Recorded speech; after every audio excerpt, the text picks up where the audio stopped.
alegria, privilégio receber as irmãs aqui na nossa igreja. E eu me sinto muito honrado também, além também de com uma responsabilidade muito grande. Então, o que afinal de contas nos identifica ou nos caracteriza, né, como crentes batistas, né? O que é essa identidade doutrinária batista?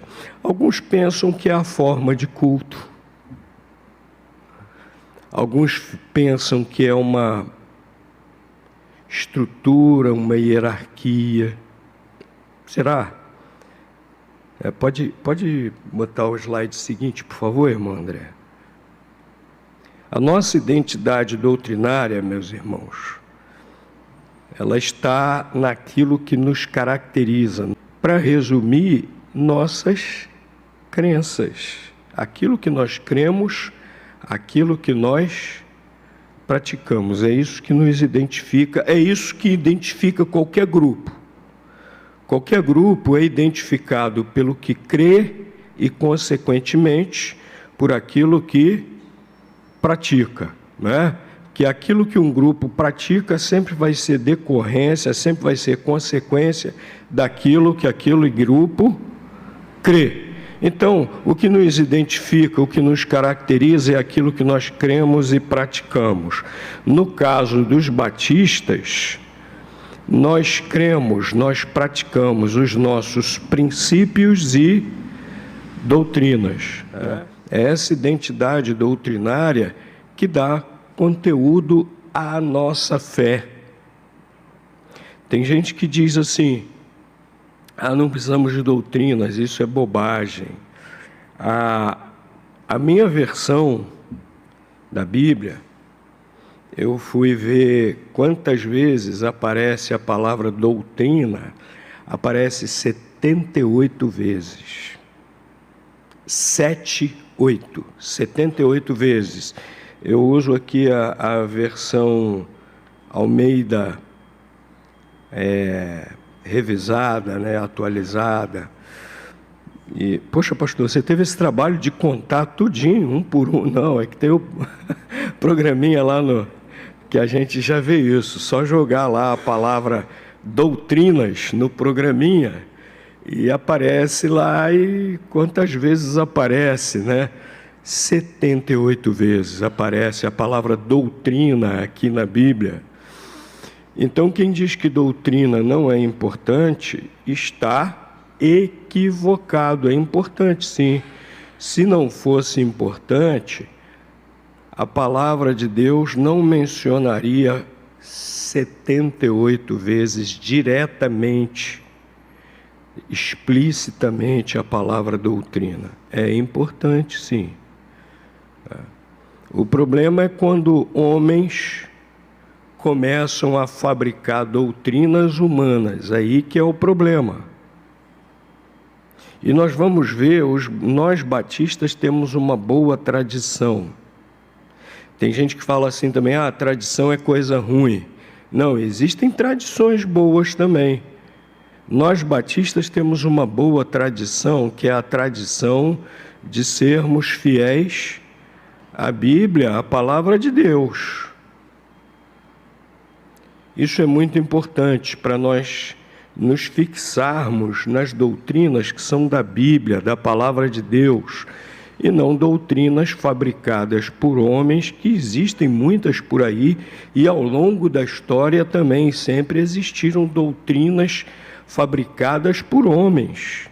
E nós temos que ter esse cuidado de conhecer as doutrinas bíblicas, entre outras coisas, para termos esse discernimento, sabermos separar o que é da Bíblia, o que é da palavra de Deus e o que é de homens, de seres humanos. Não é? Portanto, nós não somos caracterizados por uma forma de culto, embora a forma de culto tenha que estar de acordo com aquilo que nós cremos, né? Nós não somos caracterizados por uma forma de estrutura centralizadora. Aliás, os batistas nem têm uma estrutura centralizadora. Ah, pastor, mas e a Convenção Batista?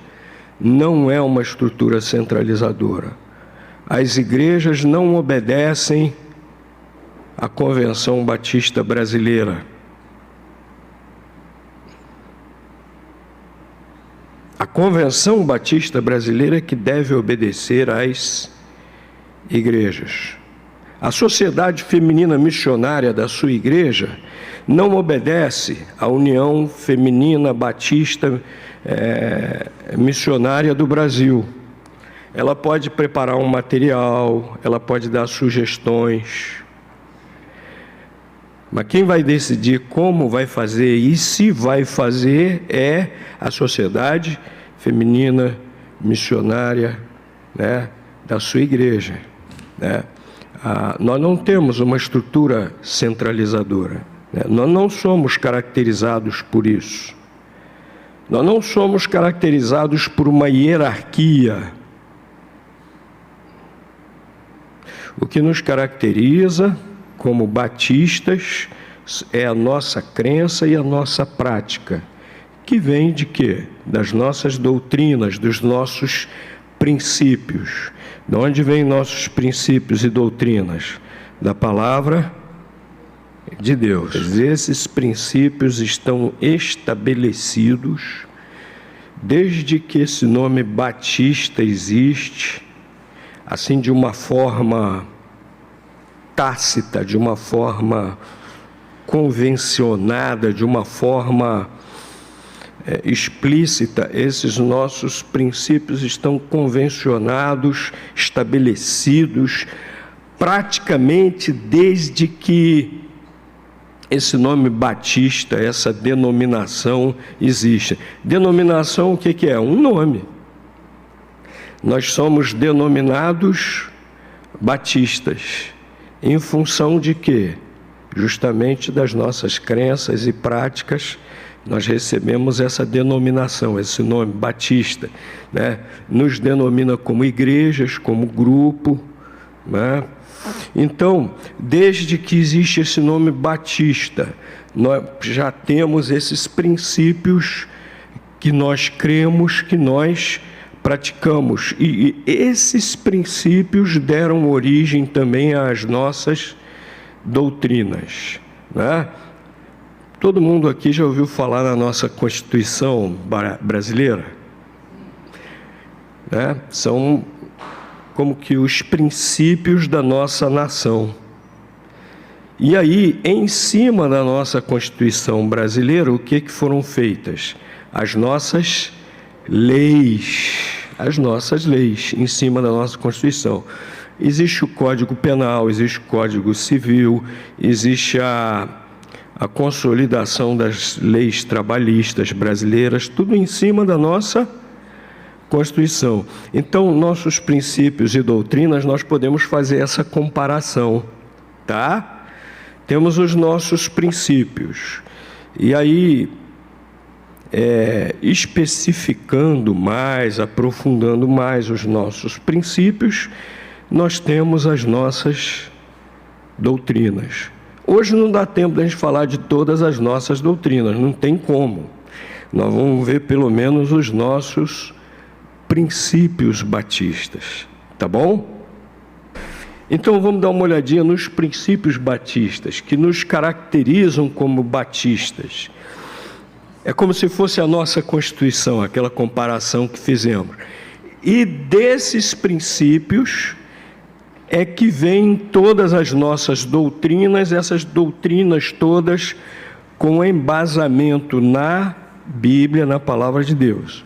E o primeiro princípio é justamente o que amarra todos os outros princípios e amarra todas as nossas doutrinas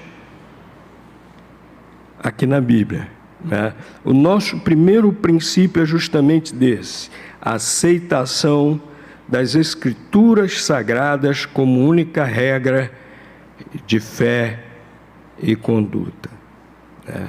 Esse é o nosso primeiro princípio. Amarra tudo mais, né? Tudo tem que estar aqui na Bíblia. Os outros grupos religiosos e denominações, quase todos têm, assim, vamos dizer, um mestre. Nós batistas não temos algo assim. Para nós batistas, nossa regra de fé e de conduta é a Bíblia, a palavra de Deus. E os batistas, ao longo da história, nós temos essa boa herança, essa boa tradição, como falei, se esmeram em entender a palavra de Deus e aplicar a palavra de Deus realmente como a nossa regra de fé e conduta. E olha, eu tenho a consciência tranquila em dizer, como eu falei, por convicção que eu sou batista. E é o grupo evangélico que leva isso mais a sério. Não estou aqui querendo desfazer, desprezar ninguém, nenhum grupo evangélico. Me relaciono muito bem com os outros irmãos em Cristo, né? Mas nosso relacionamento tem que ser na base do respeito. Eles respeitam minhas convicções, eu respeito as convicções deles. Não vão ficar brigando. Quem é batista fica na igreja batista, quem quer da outra maneira vai para outra igreja. O errado é se eu fico numa igreja brigando porque penso diferente. Tem tantas igrejas com tantas doutrinas aí, né, que é só eu me colocar lá onde eu me ajusto, né? Então a gente se respeita, a gente se ama, mas eu deixo muito claro isso. Eu creio que o grupo que mais leva isso a sério são os batistas, né? De realmente entender a palavra de Deus e ter somente a Bíblia como regra de fé e prática. É o nosso primeiro princípio. O segundo princípio batista, conceito da igreja local e autônoma. A reforma protestante não rompeu com a ideia de uma igreja universal ou territorial que a igreja católica tem.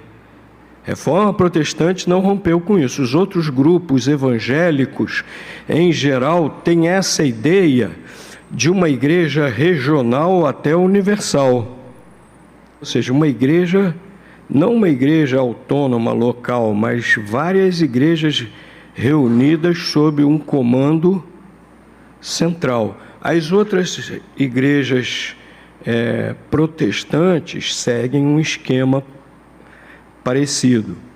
Os nossos antepassados, dos batistas, os anabatistas, daqui a pouco a gente vê isso um pouquinho melhor, mas eles já disseram, não, igreja de caráter local e totalmente autônoma, ninguém de fora pode mandar na igreja local. Então, uma igreja batista não pode se organizar dessa forma, por exemplo, que a irmã Isilda está lembrando aqui. Tem um bocado de igreja hoje que se diz batista, que é a igreja batista não sei o que de Niterói.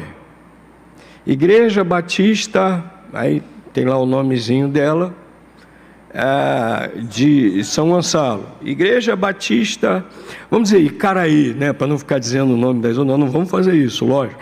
Como se a gente tivesse assim, Igreja Batista de Icaraí em Itacoatiara. Estamos com uma congregação lá. Vai ser organizada em igreja batista e, portanto, autônoma. Quando ela for organizada administrativamente, não vai ter mais nada a ver conosco aqui, né? Igreja Batista de Caraí em São Gonçalo, Igreja Batista de Caraí em... Então, eu vou organizando outras igrejas, mas não dou autonomia. Elas ficam sempre sob o comando aqui, vamos dizer, da matriz. Isso não é batista. Tem várias igrejas que se dizem batistas, Só de ferirem qualquer um desses princípios, basta ferir um só, deixou de ser batista. Pode carregar o nome batista, pode estar ainda afiliado à Convenção Batista Brasileira, mas batista não é mais. Basta descumprir um desses princípios, já deixou de ser batista, irmãs. Então, nós batistas temos esse princípio, autonomia das igrejas, tá? Cada igreja é uma comunidade local, democrática, ninguém manda na igreja. A igreja tem líderes, mas há uma diferença entre líder e manda-chuva, né? Entre líder e chefe, tem uma diferença nisso aí, né? A igreja tem líderes, tem. A igreja tem um pastor, tem. O pastor tem que ser respeitado, tem. E esse é outro problema, não vamos entrar por ele aqui, senão... O pastor tem que ser respeitado, tem. Tem muita igreja hoje que sofre, porque não valoriza nem respeita o pastor. Ah? Exatamente. Exatamente. Né? Então, igrejas sofrendo por causa disso. Agora, também há igrejas e pastores que vão para o outro extremo. E aí a igreja também sofre. Quando o pastor acha que manda na igreja, que é o dono da igreja. Quando há um líder na igreja. Quando há um grupo na igreja que quer mandar na igreja. Cuidado com a sociedade secreta. Sociedade secreta dentro das igrejas é um estrago. Ninguém manda na igreja. A igreja é democrática no sentido... essa palavra a gente colocou aqui porque não tem uma palavra melhor para isso. Mas ela é democrática no sentido de que os membros tomam as decisões não por si mesmo, mas buscando a orientação de Deus. Né? Buscando a orientação de Deus. Né? E é triste ver quando há igrejas que os membros não buscam orientação de Deus. Querem que sua vontade seja feita. Ah, mas eu quero que seja assim, eu quero que seja assado e tal. Aí tem membro da igreja que diz assim, vai ter assembleia hoje? Vou embora. Né? Irmãos, irmãs, nós precisamos amadurecer. Nós precisamos amadurecer. A assembleia não pode ser um quebra-pau de vontades humanas. A assembleia tem que ser um momento onde impera a nossa busca da vontade de Deus. Lá no livro de Atos dos Apóstolos, nós vemos cada vez que a igreja ia tomar uma decisão importante, a gente vê isso lá em Atos dos Apóstolos, a igreja de Jerusalém, né? Cada vez que eles iam tomar uma decisão importante, o que eles faziam antes? Oravam. Porque queriam que Deus é que mostrasse ali, por meio deles, o que deve ser feito. A assembleia, irmãs, precisa ser um momento de oração. Não pode ser um cabo de guerra de vontades humanas. E quem perde na votação tem que entender isso. Isso aí que a maioria votou, eu vou acatar. Nós estamos buscando a vontade de Deus. Se por um acaso isso aí não foi a vontade de Deus, isso aí também não irá adiante. Mas eu vou acatar. Né? E nós precisamos fazer as assembleias, senão nós não somos batistas. Se tem alguém mandando, se tem um grupo mandando, aí nós não somos mais batistas. O nosso segundo princípio fala justamente disso, né? Conceito de igreja como sendo comunidade local. No Novo Testamento a gente vê isso, igrejas locais. E quando você vai estudar as doutrinas batistas, quando fala sobre isso, tem lá vários textos bíblicos para a gente conferir que a igreja realmente tem caráter local. Comunidade local democrática. Ora, se todos participam das decisões mais importantes da igreja, não é trocar uma lâmpada, ter que levar à assembleia, não é isso, mas das decisões realmente importantes da igreja, se todos participam, como é que essas decisões vão ser tomadas? É por meio de votação, e aí precisa assembleia, né? Porque tem gente agora dizendo assim, lá na igreja tal é muito legal, vou para lá não tem assembleia. Não é igreja batista. Se tem um pastor, se tem um grupo que toma todas as decisões, igreja local, democrática e autônoma, formada por pessoas o quê? Regeneradas, que realmente se converteram e biblicamente batizados. Qual é o batismo bíblico? Batismo de convertidos como símbolo da conversão e Tem igreja batista que está aceitando membro que não foi biblicamente batizado por aclamação, sem batizar. Deixou de ser batista. O batismo único que a gente vê na Bíblia é esse que está aqui. A própria palavra batismo significa mergulho, né? Então, numa igreja batista, ela é formada por membros que realmente se converteram, foram biblicamente batizados. Só um instantinho só, irmã. Então, o que acontece? Algumas pessoas dizem assim, mas só Deus que sabe o que vai no coração da pessoa. Deus é quem sabe. Mas nós fazemos a nossa parte, como está na Bíblia. A pessoa disse que se converteu de fato. Está dando testemunho de realmente uma nova vida em Cristo. Pediu para ser batizada, né? O que eunuco disse para Filipe? Eis aqui a água que impede que eu seja... O que Filipe respondeu para ele? É lícito se creis de todo o coração, e batizou. É isso que compete a nós. Se aquela pessoa, dentro do coração dela, é outra coisa, Deus sabe. Aí é uma responsabilidade dela com Deus. A nossa responsabilidade é fazer conforme a Bíblia ensina. O outro princípio que nós temos, muito importante, separação entre igreja e Estado. Na época em que aconteceu a reforma protestante, isso não existia. A Igreja Católica Romana estava intimamente associado ao Estado. Quem coroava os reis era o representante do Papa. Se o rei fosse muito importante, o Papa ia em pessoa.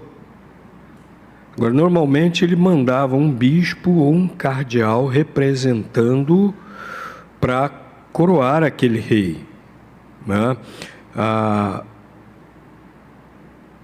Isso era uma coisa assim que deixava bem claro essa associação entre o Estado e a Igreja Católica. Havia uma simbiose, uma associação muito grande. E na época da reforma protestante, a reforma começou a colocar isso. Não, tem que haver uma separação entre igreja e Estado. Mas eles associaram com o Estado. O grupo naquela época que realmente levou isso a sério, as últimas consequências também foram os anabatistas. Completa separação entre igreja e Estado, né? As igrejas batistas, nossas doutrinas, colocam isso, que uma igreja batista não pode ter uma simbiose, uma mistura com o Estado. Nessa tarefa da cidadania, a igreja pode cooperar sem ferir a sua missão, é claro, sem ferir a sua missão. A igreja pode cooperar, pode dar suporte a essa tarefa do Estado de dar suporte à cidadania, né? Por exemplo, um trabalho que isso fica muito evidente, e é trabalho de cooperação, né? O trabalho da Cristolândia, né? É um exemplo muito claro. Hã? Ajudando lá na Cristolândia, né? Que bom, né? É um exemplo muito claro de como nós batistas, né? E várias igrejas cooperando, e esse trabalho da Cristolândia, além de estarmos evangelizando essas pessoas, né? Nós estamos ajudando elas a de fato se tornarem cidadãs. Então, é uma ajuda que a gente está dando a essa tarefa do Estado. Mas nós não estamos nos unindo do ponto de vista, vamos dizer assim, político e administrativo ao Estado. Cada um de nós, como cidadão, tem o direito e deve exercer sua cidadania, votar e ter suas posições políticas. Agora, a igreja nunca pode fazer campanha para candidato algum. Aqui na nossa igreja faz anos que não vem nenhum candidato, porque ele já sabe, chega aí e não recebe a palavra. A gente agradece a visita, nem diz o nome do partido, nem diz que está concorrendo. Muito obrigado a todos os visitantes que vieram, inclusive o senhor fulano de tal.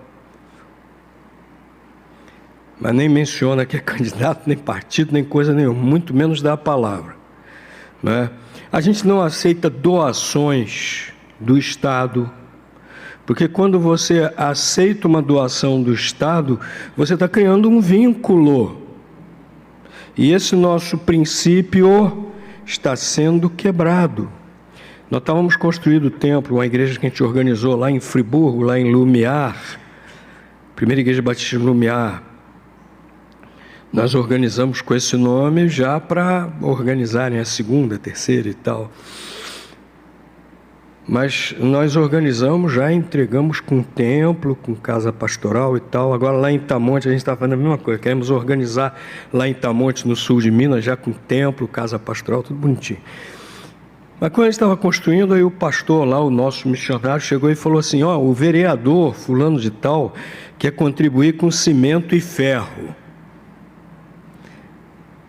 Aí eu falei, vamos começar, vamos analisar. O terceiro princípio batista, separação entre igreja e Estado. Eu falei, outra coisa, se ele está dando, ele vai querer de volta. Na época das eleições, nós teremos um compromisso moral, votar nele. Então, vamos fazer sem a doação dele. E está lá o templo, sem precisar da doação de vereador, de prefeito, de nada. Nós temos esse princípio de separação de igreja e Estado. Agora, quando o Estado fere a Bíblia, quando determinada ideologia fere a Bíblia, quando determinado candidato ou governante fere a palavra de Deus, aí nós somos profetas e temos que alertar. Porque aí não é mais uma questão de política, nem de ideologia, de Estado, nada disso. Aí é uma questão da palavra de Deus que tem que alertar. Então, quando alguém se pronuncia dessa forma, está quebrando esse terceiro princípio? Não. Está mostrando a palavra de Deus, não está entrando em política, não está combatendo o Estado, nada disso. Pedro e João lá diante do Sinédrio, o que eles disseram? Importa antes obedecer a Deus que aos homens. A palavra de Deus diz que nós devemos ser obedientes às autoridades, mas há um limite. O limite é quando as autoridades querem que nós contrariemos a palavra de Deus. Quando as autoridades ensinam contrário à palavra de Deus.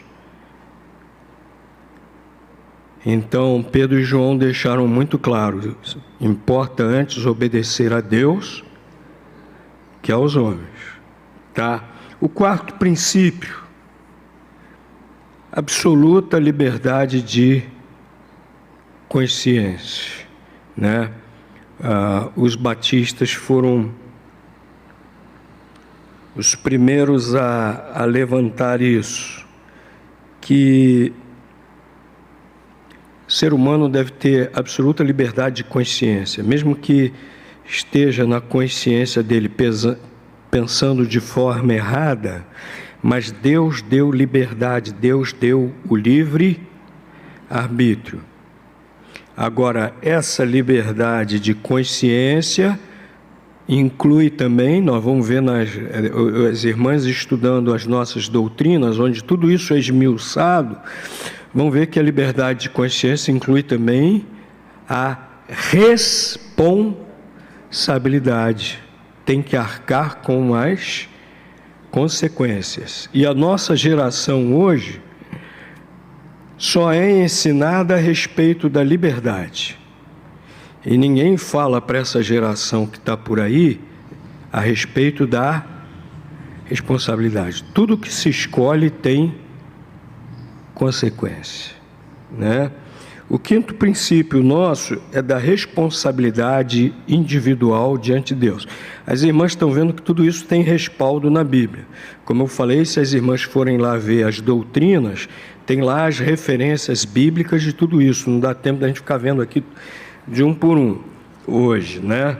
Mas a responsabilidade individual diante de Deus, aquilo que nós já estávamos mencionando, o indivíduo é livre diante de Deus, absoluta responsabilidade de consciência, mas vai prestar contas a Deus, né? De suas escolhas. E essa responsabilidade, a Bíblia deixa muito claro que é de cada indivíduo, de cada pessoa, né? Você não responde por seu filho, por sua filha, seu neto, sua neta, seu pai, sua mãe, seu irmão, sua irmã. Isso é uma responsabilidade cada pessoa, né? E outro princípio nosso é o da autenticidade e apostolicidade das igrejas. Uma igreja, ela precisa seguir o ensinamento dos apóstolos, aqui da palavra de Deus, que andaram com Cristo. Não existe apóstolo hoje. A gente vê lá no livro de Atos que Judas, que era o falso apóstolo, mas estava ali contado entre os 12, matou-se, e aí os apóstolos estavam preocupados em completar o número de 12. O requisito básico que eles colocaram para escolher o novo apóstolo que completaria o número de 12 apóstolos é que aquela pessoa tivesse andado com Jesus, ouvido os ensinamentos de Jesus e testemunhado ter visto Cristo ressuscitado. Alguém hoje andou com Jesus, ouviu os ensinamentos diretamente de Jesus? Alguém hoje foi testemunha da ressurreição de Cristo? Ninguém mais hoje pode ser apóstolo. Por isso que Paulo, lá escrevendo aos Coríntios, disse que ele foi o derradeiro. Jesus apareceu a ele como um abortivo e ele foi o derradeiro, o último apóstolo, o apóstolo Paulo. Aqui na nossa igreja, o pastor Renato falou que o apóstolo Paulo foi o último a passar pela porta e depois jogou a chave fora. Foi o último apóstolo, o apóstolo Paulo, o apóstolo aos gentios. Não existem apóstolos mais hoje.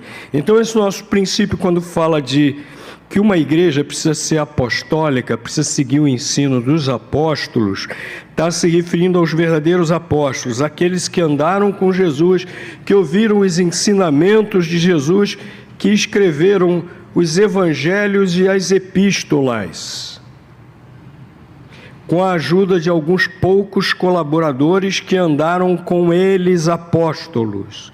Escreveram os evangelhos e as epístolas, ou seja, uma igreja para ser autenticamente cristã tem que realmente estar pautada aqui segundo o Novo Testamento, o critério da apostolicidade. E assim ela vai ser uma igreja cristã autêntica, se ela está seguindo o ensino dos apóstolos. Se ela não estiver seguindo o ensino dos apóstolos, se não estiver seguindo o Novo Testamento, não é uma igreja autêntica, né? Então, esses são os princípios batistas, e daí decorrem todas as nossas doutrinas. Mônica, por favor, o próximo slidezinho. Então, como eu falei, decorrente desses princípios, estão todos baseados na palavra de Deus. A gente vê lá já o primeiro, né, as escrituras como regra de fé e conduta, etc. Desses princípios foram elaboradas, né, as nossas doutrinas, que são doutrinas que estão aqui na Bíblia. Pode pegar as doutrinas batistas, comparar com a Bíblia. Quem ainda não fez isso, faça. Como eu falei, entre outras coisas, quando eu estava fazendo aquele exame, eu fiz isso, peguei nossas doutrinas, comparei tudo com a Bíblia, né?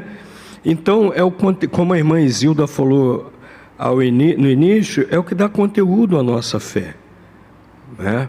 As nossas doutrinas. Próximo slide, por favor, irmã Mônica. Bom, aí pode vir aquela pergunta, se nós já temos... não, é o anterior. O antes. Esse, obrigado. Pode vir essa pergunta aí. Se nós já temos os princípios, para que as doutrinas? Como eu já falei no início, para nós termos uma definição mais exata lá dos nossos princípios. Então, nossas doutrinas como que esmiuçam os nossos princípios, principalmente diante de tantas heresias e doutrinas e desvios aí de outros grupos. Nós precisamos ter isso muito claro. Então, as nossas doutrinas esmiuçam, deixam mais exato lá a compreensão dos nossos princípios. E para facilitar o aprofundamento e também a aplicação desses princípios. O próximo slide mostra aqui o link. Acessando esse link aí, você tem a declaração doutrinária da Convenção Batista Brasileira, a declaração doutrinária que nós batistas seguimos, que a Convenção Batista Brasileira adota, está lá nesse link. Sugiro você, se não estudou, estude. Todo dia vai lá, examina um pouquinho, pega os textos bíblicos que estão ali indicados, leia. Todo dia faz isso um pouquinho, até conhecer todas as nossas doutrinas batistas. Tá ok? Pastor, mas de onde surgiram nossas doutrinas? De onde vem essa nossa identidade denominacional, essa nossa identidade doutrinária? Em primeiro lugar, como eu falei, da própria Bíblia. Tudo isso é tirado aqui da própria Bíblia, do próprio Novo Testamento. Em segundo lugar, a nossa herança histórica. Sempre existiram ao longo da história grupos com esse propósito de serem totalmente fiéis à palavra de Deus. Quem aqui já leu alguma coisa de história do cristianismo? Que bom, a leitura assim fascinante. Mas pastor, mas vou ter que ler um livrão dessa grossura? Não, tem outros mais. Tem um muito interessante do pastor José dos Reis Pereira, acho que ele tem umas 300 páginas, mais ou menos essa grossura assim, a história dos batistas. E antes de falar dos batistas, ele faz um resumo da história do cristianismo. Eu acho que ele está esgotado, mas deve ter em PDF, gratuito na internet, acho que deve ter. Eu não sei porque tanto livro bom e que não foi reeditado, né? Esse é um deles. Mas, você lendo a história do cristianismo, você vê como muito cedo o cristianismo começou a ser deturpado. Aliás, aqui nas epístolas nós já vemos, né, várias epístolas que foram escritas para combater desvios doutrinários que já estavam acontecendo naquela época. Por exemplo, lembra a primeira epístola aos Coríntios, você vê um monte de problema, um monte de desvio que estava acontecendo naquela igreja e Paulo foi corrigindo. Sempre existiram esses desvios. E estudando a história do cristianismo, a gente também vê uma coisa muito boa. Sempre existiram também grupos com esse propósito de permanecer completamente fiel à palavra, completamente fiéis à palavra de Deus ao longo da história. Nós batistas, graças a Deus, viemos recebendo essa boa herança desses grupos que vieram através da história com esse propósito. Mesmo durante a Idade Média, que havia perseguição a quem discordasse dos reis, quem discordasse da Igreja Católica. Mesmo assim, existiram grupos dispostos a permanecerem à palavra de Deus, e muitos desses crentes pagaram com a própria vida. Aí veio o período da Inquisição, o período da chamada Reforma Protestante, quando muitos desses grupos, como que apareceram, né, com a luz da Reforma Protestante, vários desses grupos apareceram, né? Os anabatistas, que a irmã falou, é um dos nossos antepassados assim mais fáceis de identificarmos. Estava acontecendo a Reforma Protestante, e aí Zwinglio, lá na Suíça, chegou à conclusão que o batismo tinha que ser esse batismo bíblico. E ensinou isso para os discípulos dele, o Ulrich Zwinglio. Mas o que aconteceu? Os seguidores dele, os membros da igreja, a população lá do cantão dele arrepiou os cabelos. O quê? Nós não vamos mais batizar, aspergir as criancinhas e tal. Foi uma... Aí o Zwinglio, como diz a garotada, amarelou. Ficou com medo de perder os seguidores. Voltou atrás. Não, vamos continuar aspergindo as criancinhas e tal. Aí os discípulos mais próximos, chegados, Zwinglio falou, não, espera aí. Mas você mostrou a gente na Bíblia que isso aí está errado. Você mostrou a gente na Bíblia como deve ser o batismo. E para finalizar a história, esses discípulos de Zwinglio romperam com ele, ficaram orando, estudando a Bíblia, chegaram à conclusão que deveriam se batizar. Aí um batizou o outro. E deram origem aos anabatistas. E eles continuaram estudando a Bíblia, eles chegaram à conclusão, nós não vamos fazer parte dessa reforma, não. Porque a gente reforma o que tem uma base boa.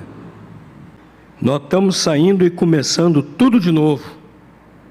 Nós estamos saindo e retornando ao ensino dos apóstolos. Então os anabatistas não se consideravam reformadores. Os anabatistas, eles se consideravam como aqueles que retornaram ao verdadeiro cristianismo. E aí, esses princípios nossos, eles vieram dos anabatistas. Assim, como temos hoje, eles vieram quase que exatamente nessa forma que está aqui, quase que exatamente dos anabatistas. Inclusive, aí surgiu no século XVII, na Inglaterra, a primeira igreja com o nome batista. O nome anabatista significa literalmente os que batizam novamente. O povo é que deu esse nome para os anabatistas, porque vinham eles batizando e diziam, eles estão batizando novamente. Aí deram esse nome, o povo, aos anabatistas. Os batistas na Inglaterra, a mesma coisa, o povo via eles batizando, eles batizam de novo, são os batistas. primeira igreja batista na Inglaterra, o fundador, ele teve que fugir da Inglaterra para a Holanda. Fugindo do rei da Inglaterra, que naquela época já existia a igreja anglicana, tinha sido iniciada pelo rei Henrique VIII, e o rei daquela época, já no século XVII, não existia liberdade religiosa também não. E aí esse primeiro batista ele teve que fugir para a Inglaterra, da Inglaterra para a Holanda.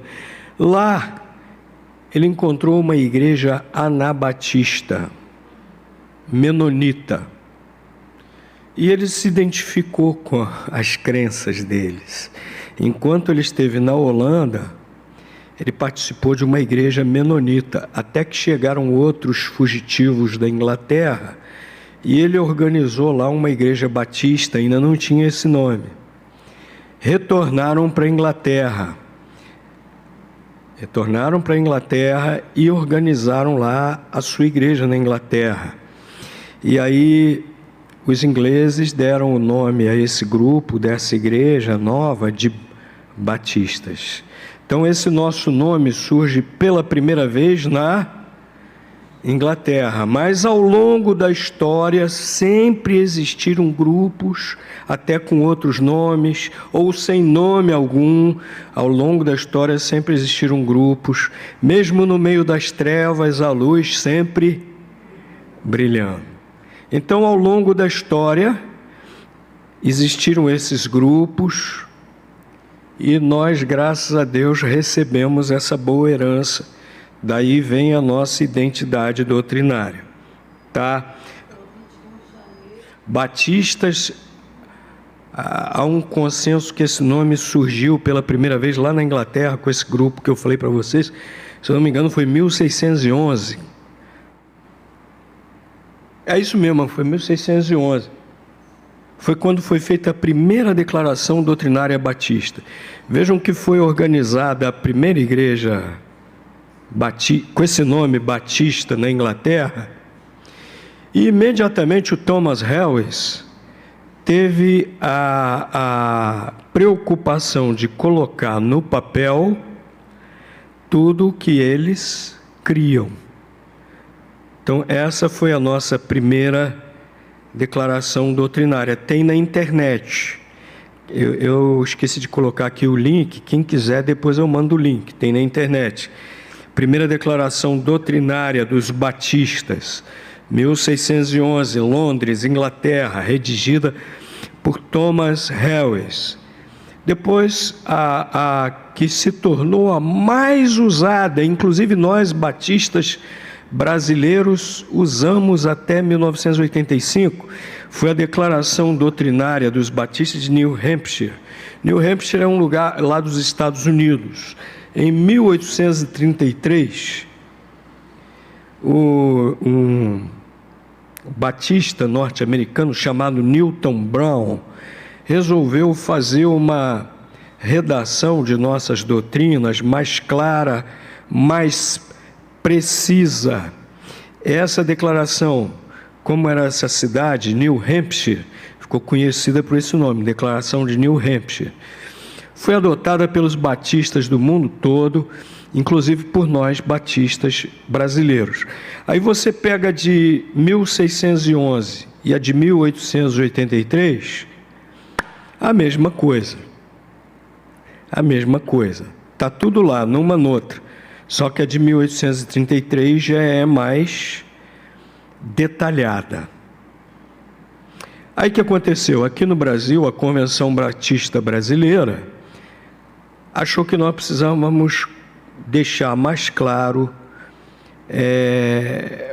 a doutrina do Espírito Santo, a declaração doutrinária, o que falava a respeito do Espírito Santo, o que tem aqui na Bíblia, porque ainda se estava vivendo no Brasil aquele problema de igrejas se dividirem por causa do movimento pentecostal, né?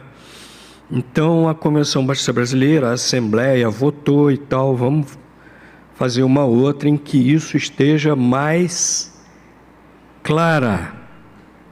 Então, foi eleito um grupo, trabalhou, etc. Em 1985, então, foi feita a declaração doutrinária da Convenção Batista Brasileira. Aí você pega essa nossa, compara tanto com a de New Hampshire como a primeira declaração, a mesma coisa. Assim, em essência, a mesma coisa. Por quê? Os nossos princípios amarram tudo. A palavra de Deus amarra tudo. Só a maneira de redigir, de detalhar mais e tal é que... E agora, em 2023, na última Assembleia, nós melhoramos o capítulo que fala sobre a família. Ficou bem mais claro, né? Ficou bem mais claro sobre o que a Bíblia fala a respeito da família, tá? Porque muitas igrejas estavam preocupadas justamente por causa dessa ideologia que anda por aí, que mudou o conceito de família, o conceito de sexo. Tiraram o conceito de sexo e colocaram o conceito de gênero. Gênero é um conceito que é usado em relação a palavras. Só palavras que têm gênero. Essa ideologia já pegou isso, já mudou tudo, já introduziu o gênero em relação a pessoas e com uma conotação muito fluida. Então, muitas igrejas, muitos batistas estavam preocupados com isso.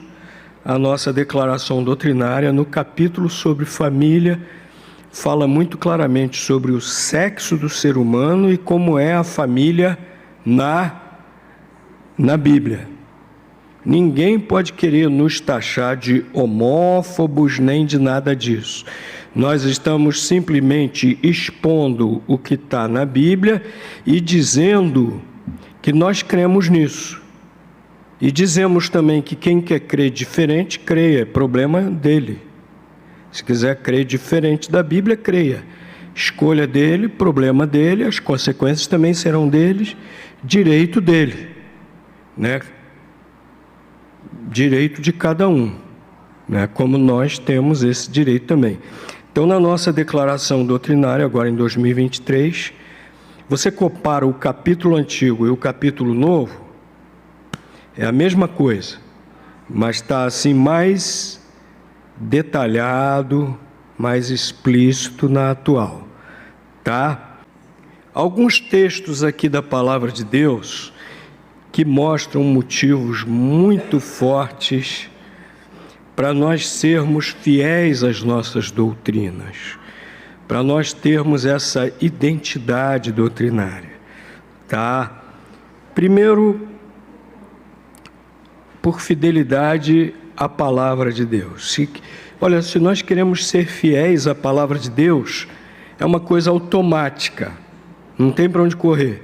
Se eu estou sendo fiel, totalmente fiel à palavra de Deus, eu estarei sendo fiel também às nossas doutrinas, por fidelidade à palavra. Tem aqui alguns textos, eu só quero ler um. 1 Timóteo, capítulo 1, versículo 3. 1 Timóteo, capítulo 1, versículo 3. Como te roguei, quando partia para Macedônia, ficasses em Éfeso, para advertires a alguns que não ensinassem doutrina diversa, doutrina diferente. Tá?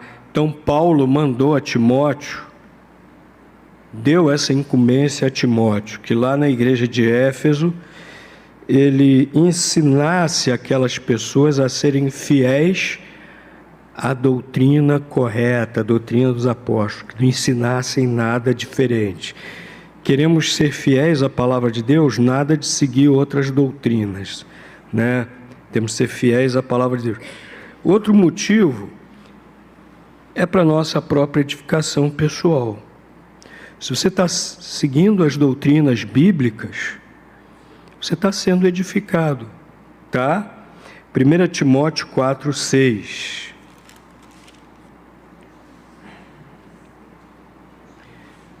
Propondo essas coisas aos irmãos, será bom ministro de Cristo Jesus, nutrido, alimentado pelas palavras da fé e da boa doutrina que tens seguido.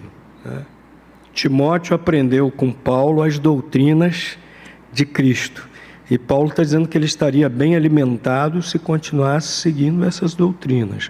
Então nós precisamos ter essa fidelidade doutrinária para a nossa própria edificação pessoal. Outro motivo, edificação de toda a igreja. Atos 2:41. Atos 2:41. A primeira característica da primeira igreja cristã. A gente lê lá em Atos as características da primeira igreja cristã e ficamos pensando assim: que maravilha aquela igreja. Aquela igreja era aquela maravilha no início, naquele início. Primeira característica de onde todas as outras eram decorrência, né? Atos 2, versículo 42. E perseveravam na doutrina dos apóstolos, na comunhão, no partir do pão, nas orações. A primeira característica que é listada aqui, e não é por acaso, porque é a mais importante, de onde todas as outras vêm: edifica a igreja, perseverar na doutrina dos apóstolos. Edifica toda a igreja. Igreja que não persevera na doutrina dos apóstolos não está sendo edificada.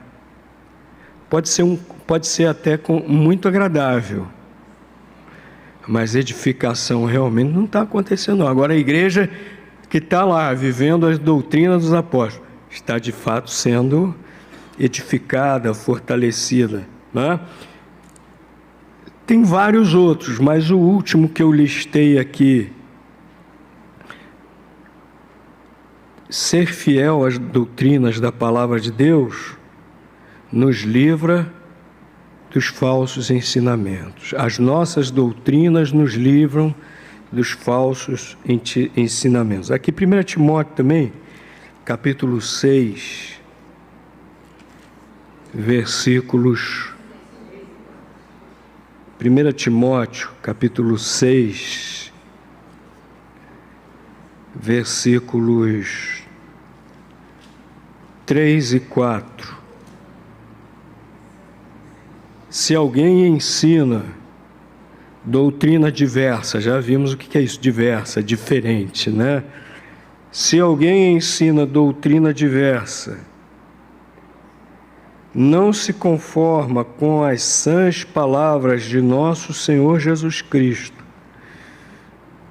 e com a doutrina que é segundo a piedade, soberbo nada sabe, mas delira acerca de questões e contendas de palavras, das quais nascem invejas, porfias, injúrias, suspeitas maliciosas. Então vejam que o apóstolo Paulo está colocando um referencial aqui, para a gente saber o que é correto, o que é errado, o que é o ensino que devemos aceitar, o que é o ensino que devemos rejeitar, né? E justamente esse referencial que ele coloca é a verdadeira doutrina, a doutrina da palavra de Deus, ela que nos dá esse discernimento para nós separarmos os falsos ensinamentos. Ele deixa muito claro aqui que esses ensinamentos e esses mestres falsos devem ser rejeitados. Nós não podemos ficar com esse pieguismo, não. Tem gente que confunde amor e pieguismo. Aceitar tudo que é falso mestre não é amor, não. Mas o amor... Isso é pieguismo. é falso mestre, a Bíblia diz que a gente não deve seguir, não. Agora, olha, já vimos o porquê. Agora, para terminar, como ter a identidade doutrinária.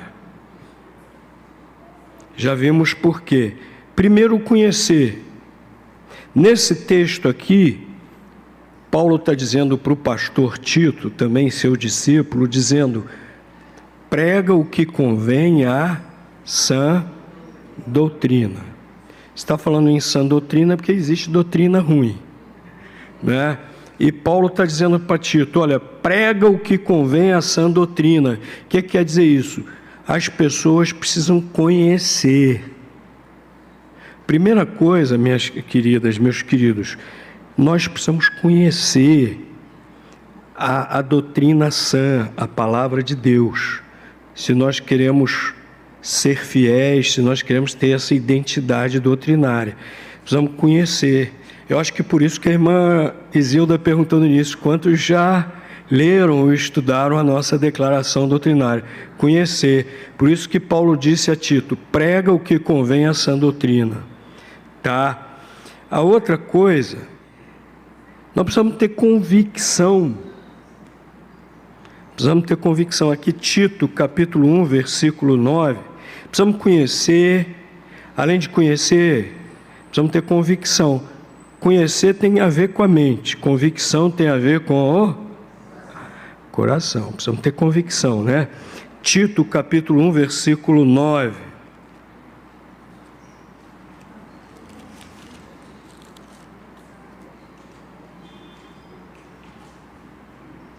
Retendo firme, retendo firme, convicção, a palavra fiel, que é conforme a doutrina, para que seja poderoso, tanto para exortar na sã doutrina, como para convencer os contradizentes. Retendo firme a palavra fiel, que é conforme a doutrina. Então precisamos ter convicção, conhecer, ter convicção e praticar, viver, porque as nossas doutrinas não é só para a gente ter na cabeça, não é só para a gente ter convicção no coração, nossas doutrinas é para a gente também ter nas mãos e nos pés, praticar, né? Nós vimos lá em Atos 2,42 que aqueles primeiros crentes perseveravam.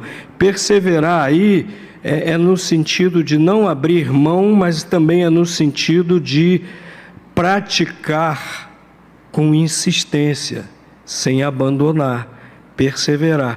Então, praticar, né? Conhecer, ter convicção, praticar as nossas doutrinas. Cristianismo é para a gente viver. Cristianismo não é para ficar guardado aqui só. Cristianismo é para a gente praticar, viver. Ok? Bom, acho que consegui terminar, pelo menos o que eu planejei, né? Tive que resumir hoje aqui, então desculpem se eu passei do horário, tá? Muito obrigado às irmãs.